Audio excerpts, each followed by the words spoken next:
In problem 4, we're simply told to multiply. We're multiplying two fractions together.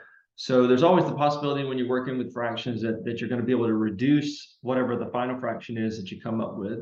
But we're not really going to know if we're able to do that until we do the multiplication first. So just so everything will look the same, I'm going to rewrite this. 3 divided by 8, or 3 over 8, or 3/8, multiple ways that you can say a fraction. I do want you to understand, if you somehow missed this in your previous math classes, 3 over 8 or 3/8, that simply means 3 divided by 8. So you can think of it that way as well.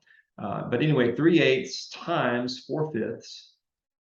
And we're going to multiply those together. So when you have two fractions multiplied together, you simply multiply the numbers in the numerator over the numbers in the denominator multiplied together. So 3 times 4 is 12, divided by 8 times 5 is 40. Okay, so we're told to make sure we reduce this to its lowest terms, right? And when we reduce to the lowest terms here, we have to basically look at these two numbers, 12 and 40, and see if there are any common factors that they have. In other words, are there any numbers that will divide into both 12 and 40?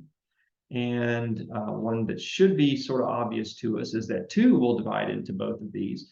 But which would be fine, we could write another fraction, but when we wrote our next fraction, we would see, oh, it's divisible by 2 again. So what would be a quicker route to reducing this down to its lowest terms would be to recognize that 4 will also divide into both of these numbers. So always pick the bigger number to divide into the numbers if you recognize that a bigger number will divide into them.